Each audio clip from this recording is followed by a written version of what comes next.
इस एपिसोड की शुरुआत में हमें दिखाया जाता है कि डीमन किंग अपने थ्रोन पे बैठा होता है और अपने सिपाहियों को आदेश दे रहा होता है हमला करने के लिए। और उसके 4 जनरल होते हैं, लूसीफर, अद्रामेलेच, एल्सियल और मलाकोडा।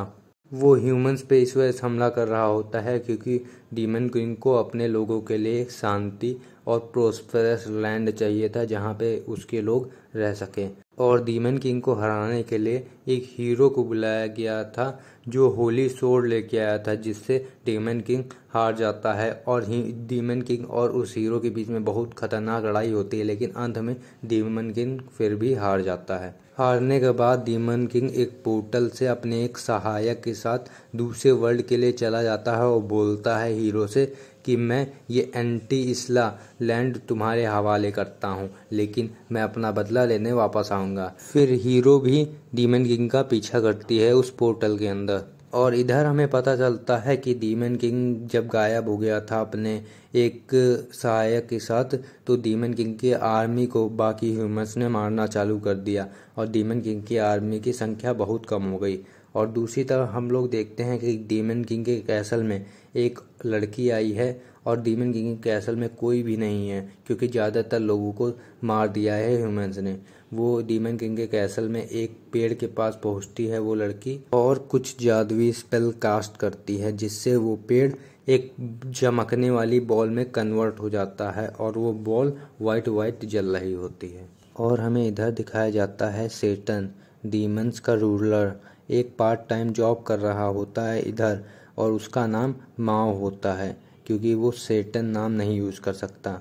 और यहाँ उसका जनरल एस्ट्रेल एक हाउस हस्बैंड की तरह काम कर रहा होता है, घर के काम कर रहा होता है, और उसका नाम होता है असिया। और असिया एक उसेहारू नाम के इंसान को चिल्ला रहा होता है, वो भी डीमन जनरल होता है, लेकिन यहाँ आने के बाद वो एकदम नीट बन गया था और अपने कमरे से निकल नहीं रहा था। उसके बाद वो एक बोतल निकाल के लाता है, असिया एक बोतल निकाल के लाता है फ्रिज से जिसमें थोड़ी सी कॉफ़ी होती है। तो वो पूछता है कि ये कॉफ़ी किसने छोड़ी थी फ्रिज में। तो डीमन किंग तो साफ साफ मना कर देता है माओ कि मैंने नहीं किया है ये। फिर आसिया ये दोस्त उससे हारू पे डाल देता है और बोलता है तुम ही हमेशा ऐसा करते हो, तुमको इतना भी टाइम नहीं है कि इसमें पानी भर के जूठे में डाल दो। उसके बाद ये बातें सुन सुन के डीमन किंग बोर हो जाता है, तो माओ बोलता है कि मैं अपने वर्क के लिए जा रहा हूँ, घर का ध्यान रखना और कोई भी दुश्मन को आने मत देना अंदर। और जैसे वो गेट खोलता है अपने कमरे का, तो वो देखता है हीरो वहाँ पे खड़ी होती है और वो पूछता है कि क्या तुम हमारी बातें सुन रही थी। तो हीरो बोलती नहीं, तुम लोग इतनी तेज तेज बोल ही रहे थे। और वो बोलती है कि तुम लोग पंखे में रह रहे हो, हमारे कमरे में तो एक एसी लगा है। तो उस पर डीमन किंग बोलता है कि तुम हम लोगों के लिविंग कंडीशन को देख के दया दिखाने आई हो। फिर माओ को लगता है कि घर के अंदर कुछ है, लेकिन वो उस पर इतना ध्यान नहीं देता है और अपने वर्क के लिए चला जाता है। और हीरो एमिलिया से बोलता है कि मुझे देर हो रही है वर्क के लिए, इस वजह से मुझे जाने दो अपने काम के लिए। और उधर माओसमा के जाने के बाद एशिया उसे हारू से बोलता है कि मैं और वर्क ढूंढने की कोशिश करूंगा, इसी वजह से मैं तुमको सारे हाउस होल्ड के काम देता हूं और उसको करने की तुम्हें प्रैक्टिस करवाऊंगा आपसे, कि जब मैं बाहर जाऊं काम के लिए तो तुम हाउस वर्क कर लो और मैं बाहर जाके पैसे कमाऊं और तुम हाउस का ध्यान रखो।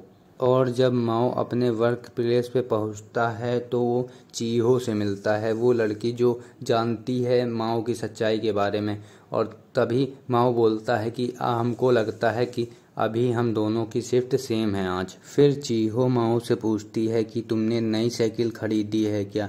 तो माओ बोलता है नहीं, ये साइकिल मुझे दी थी उस लड़की ने जिसकी वजह से मेरी पिछली साइकिल टूट गई थी, और ये एकदम नया वर्जन है और ये बहुत किफ़ायती भी है। उसके बाद वो लड़की जिसका नाम बेल होता है, जिसकी वजह से साइकिल टूटी होती है माओ से, वो एमिली से बोल रही होती है कि मैंने माओ को साइकिल खरीद के दे दी क्योंकि मेरी वजह से उसकी साइकिल टूटी थी और वो मात्र 30,000 येन की ही खरीदी थी हमने। जिस पे एमिली बोलती है कि हमारे पास इतने पैसे नहीं हैं। तो बेल बोलती है कि मैंने जो सामान चर्च से लाया था वो मैंने यहाँ बेच दिया और बहुत सारे पैसे हैं अब मेरे पास।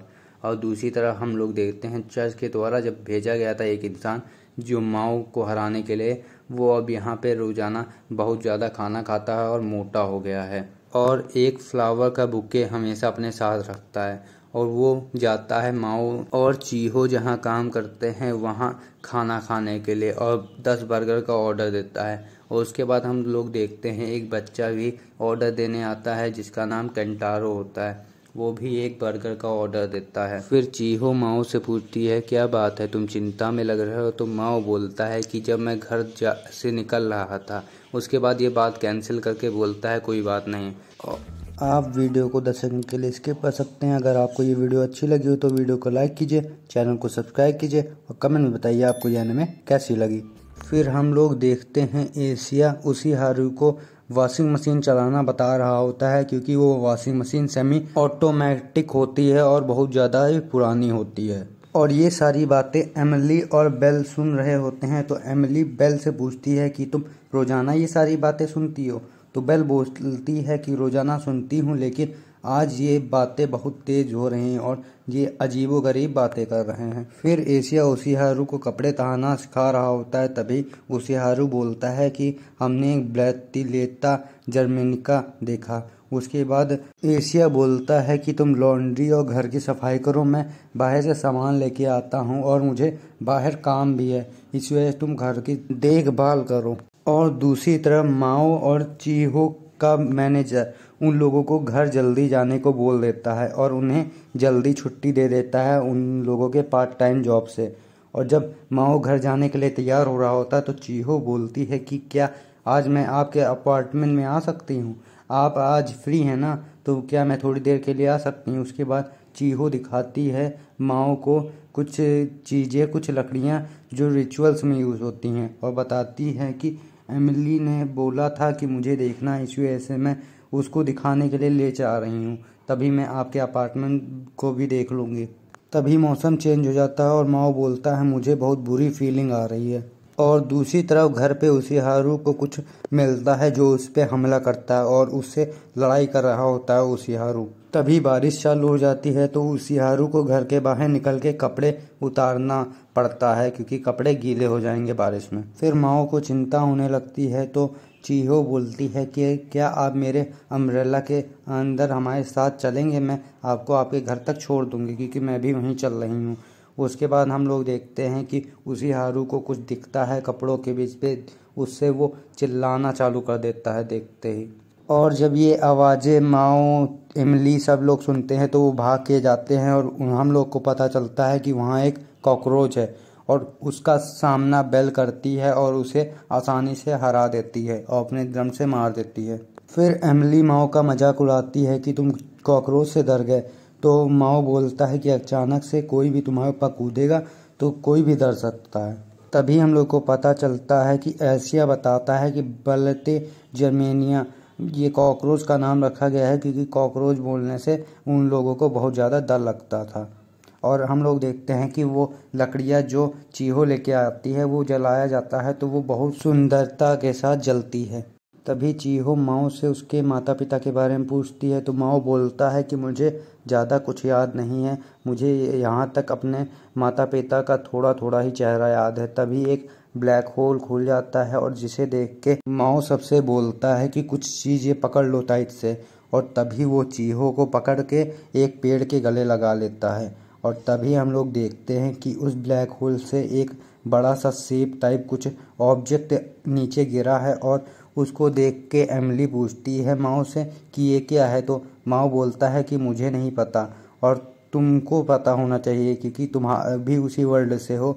तो उसके बाद माओ और एमिली दोनों लोग लड़ाई करने लगते हैं और माओ उसे फ्लैट चेस्टेड बोल देता है, और जिसको सुनते ही एमिली बहुत ही ज़्यादा गुस्सा हो जाती है और अपनी सीक्रेट सोर्ड निकाल देती है, होली सोर्ड निकाल देती है, जिससे वो माओ पे हमला कर देती है। उसको बचाने के लिए एशिया आता है, लेकिन एशिया ज़मीन में गिर जाता है और उशिहारू मदद नहीं कर सकता क्योंकि उसके पास ज़्यादा पावर नहीं है। और चीहो बहुत खुश होती है क्योंकि माओ ने उसे गले लगा लिया, तो वो भी कोई मदद नहीं कर सकती है। तभी जब हमला करती है एमिली माओ पे तो वो सेब टाइप की ऑब्जेक्ट माओ उसके सामने रख देता है जो उस हमले को आसानी से रोक देती है। तभी उस एप्पल वाली ऑब्जेक्ट से एक लड़की निकल आती है और जैसे वो आती है एक बार छींक मारती है वो छोटी लड़की और उसके बाद वो सो जाती है और उसको माओ अपने अपार्टमेंट में लेके आता है और उसके बाद एमिली जाने की कोशिश करती है लेकिन माओ उसे रोक देता है और बोलता है कि ये मेरी ही प्रॉब्लम नहीं है सिर्फ। तभी वो छोटी लड़की जाग जाती है और जापानीज में बात करने लगती है जिसको देख के वहाँ के सारे लोग शॉक हो जाते हैं क्योंकि वो पोर्टल से आई थी और उसे जापानीज भी आती थी थोड़ी थोड़ी। तभी माओ उसका नाम पूछता है और उसके माता पिता के बारे में पूछता है तो वो अपना नाम एलिस रमस बताती है और अपने पिता का नाम सेटन बताती है जो माओ होता है और अपनी मम्मी का नाम पूछने पर वो एमिली पर इशारा करती है और बोलती है कि पापा माओ और मम्मी हैं हीरो।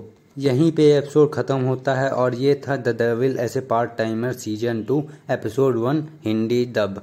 अगर आपको ये वीडियो अच्छी लगी हो तो वीडियो को लाइक कीजिए, चैनल को सब्सक्राइब कीजिए और कमेंट में हमें बताएं कि आपको ये एनिमे कैसे लगी। धन्यवाद।